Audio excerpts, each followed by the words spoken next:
Start by doing the introduction, then we introduce even the reason why we are here.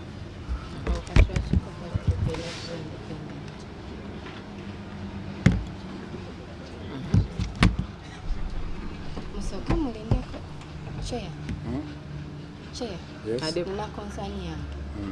Rach tetuna backdrop ya Mult Party Youth Forum. Kati chair akunyonyodde wali. We are presenting. Then kati tuba tujawe eriwe mari.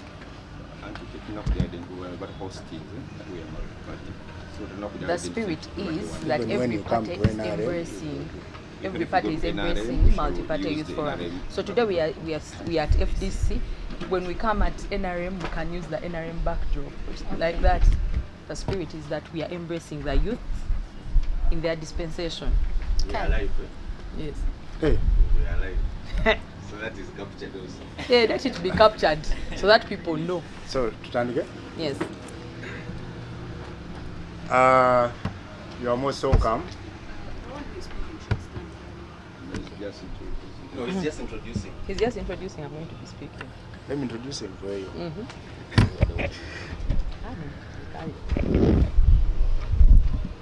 Good morning, dear members of the press. We welcome you once again to the party headquarters of the Forum for Democratic Change. Today, we are specifically here under a body that unites all youth league political parties that have a representation in Parliament with other entities of the youth, to be specific, WUNSA, NYC, and the Uganda Parliamentary Forum on Youth Affairs. Speaking to you is Adepo Francis, the National Youth Chairman of the FDC Youth League, and I also serve as the Vice Chairperson of the body that has brought us here today. My role now is specifically to introduce the team of the different youth leaders that are going to speak to the public today under the body called Mult Party Youth Forum. On the extreme, on my left is the Honorable Nancha Esther, the Vice Chairperson of National Youth Council. Maybe you can, so that they know you. And NRM card. We also have Mr. Mzee Faizo, one of the youth leaders of UPC political party, and is also the secretary of this forum, Mult Party Youth Forum. Maybe for clarification, the youth leader is Danny Simba. I am the head of media and communications. In this campus, I'm representing. Yeah, he's the head of media at UPC, and is also representing the youth leader of UPC. The lady smart here in orange is Miss Nanyonjo Linet, our chairperson of this body, and is also the youth leader of People's Progressive Party. Being the host, I can't be alone at the headquarters. I have moved with some of my executive leaders of the Youth League of FDC.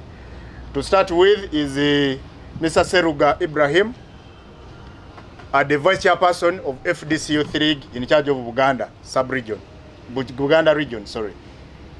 Mr. Abenaitu Maniful, a man from Rukunjiri, is the youth delegate of the FDC in charge of Western Uganda. There is also Mr. Mugabe, Robert Tukulema from Kawempe. He is the deputy spokesperson of the FDC Youth League. And lastly, Engineer Masawi Ivan, who is our youth leader from Mbale City and is also a very strong member of the FDC Youth League.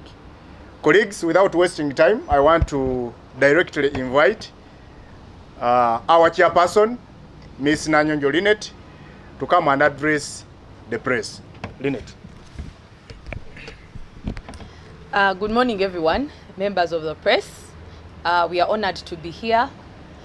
And as the young people of Uganda, we are honored to be saying something about the things that concern the young people of this country.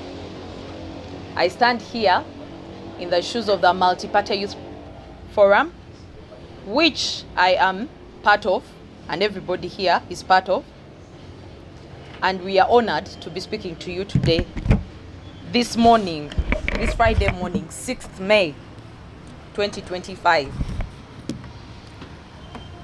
We are going to be having a conversation among the few issues that we think are pressing for the young people of this country. And we have two issues, and it's going to be a brief press release. We are going to be talking about the youth elections that is coming up, but also the scrapping off of youth employment at district or local council levels. So members of the press, allow me to read to you our press release. The Mult Party Youth Forum has learned with great concern that government, through the Directorate of Ethics and Integrity, has developed a plan to restrict appointment of members of district and city service commissions to only retired professionals, thus locking out the youth in the bid to curb corruption, which will require the Ministry of Local Government to fast-track amendments in the Local Government Act. Currently, membership on these commissions is open to individuals of all ages, including the youth. The reform is in the response to the widespread allegations of corruption in the commissions, including reports of job vacancies being sold to the highest bidder. At this moment, as MYF, we will just pose a million questions to government. Why does government blame corruption on the youth of this country? Who asks for money and other favors in exchange for government jobs? Is it the youth or youthful people who are in the theft charges of the iron sheets, or, as famously known, the Mabati saga, which were meant for the poor? Was it the youth? Is it the young people who are grabbing land from the poor? Is it the young people who are diverting public funds and leaving our hospitals, schools, and roads in despair? That's the question. Those are some of the few questions that the young people of this country want to ask the government of this country. And lastly also, government promised jobs to the young people of this country. How do we create jobs when we are even scrapping the little that is left for the young people? That's a question for another day. Is it the young people on corruption charges in the anti-corruption court?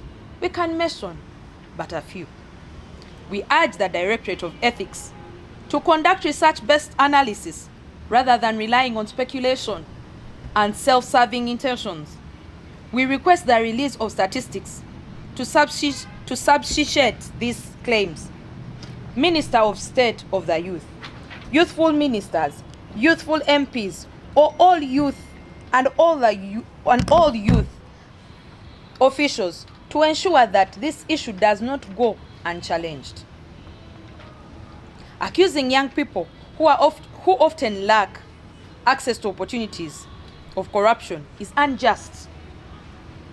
We are kindly requesting all journalists across the country to investigate district employees to understand their earnings compared to their lifestyle, and examine how public land is misappropriated and project funds are misallocated alongside the age. we strongly call equal distribution of opportunities and resources, regardless of age or background. Those who advise government should be held accountable. Any attempt to undermine the youth is a direct attack on the country's future. As we know, Uganda is a youthful country, and by WUBO's statistics, Uganda is still going to be a youthful country. So if we do not take care of our youth, we are heading to a very dangerous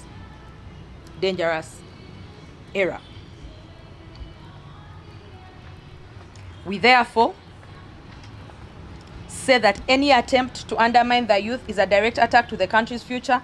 The future of our nation relies on its young people. If they are disregarded, there will be no future. We are the generation born in the promises, raised in patience. After 40 years, we must rise, not with anger, but with purpose. Youth, it is time to reclaim the dream. Uganda's future is calling, and we will answer.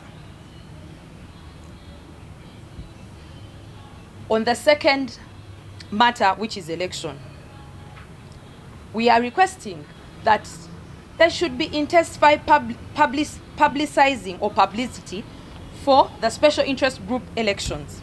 The Mult Party Youth Forum would like to applaud the Independent Electoral Commission for the fair conduct of the display of both the National Voters Register and the Register of the Special Interest Groups ahead of the 2025-2026 elections. According to the EC roadmap, the nomination of village special interest groups committee candidates, which include the youth, is slated to start on the 2nd of June, just a week or 2 weeks away from now. From 2nd to 10th of June 2025, while polling of village SIGs, committees, or colleges is from 16th to 19th of June, which will continue in stages since these elections are held in colleges. We want to remind our fellow young people who are eligible to participate in youth elections from the village to national level that the village committees are very key, as it's the starting point of these elections. And short of that, some are bound to miss out if you do not participate. However, we would like to draw the attention of the Independent Electoral Commission that research has it that despite Uganda's youthful population, many youth or young people hardly come out to vote due to mainly insufficient information. We therefore ask that the electoral process, as well as the roadmap, is publicized for young people to know, because many as well lack the meaningful knowledge about the electoral process in its entirety. The nominations and the actual elections of youth are in June, but they are in darkness. Yet we are gearing up for the presidential and the member of parliament elections, leaving out the election that is very near, almost starting. To our surprise, we have noted that with great concern that the EC is putting more emphasis on local government, parliamentary and presidential, whose elections are in January 2026, while neglecting SIG's elections, which are due next month, June. We therefore highly urge the Independent Electoral Commission to deliver on its mandate and intensify on the popularization of special interest groups elections. By now, the momentum of the youth, persons with disabilities and older persons election should be in high gear for their elections, as opposed to this cold election environment that is going on. The EC should double their efforts in carrying out early voter education, involving community engagements and holding workshops to help young people understand the electoral process and why it is important to vote. Of course, we urge the EC to share information. We urge and we are aware that the EC shares information of voting via social media. However, in isolation, it's insufficient, as it locks out very many rural youth due to limited access to smartphone, thus calling for incorporation of traditional effective engagement. Additionally, financial challenges hinder young people to engage in politics. This naked challenge is a reform. This naked challenge is rightly on the wall for everyone to see. We call upon government to consider MYF's proposal on reforms on election laws launched in 2023 at 4 Points Sheraton, which we included reducing of both nomination fees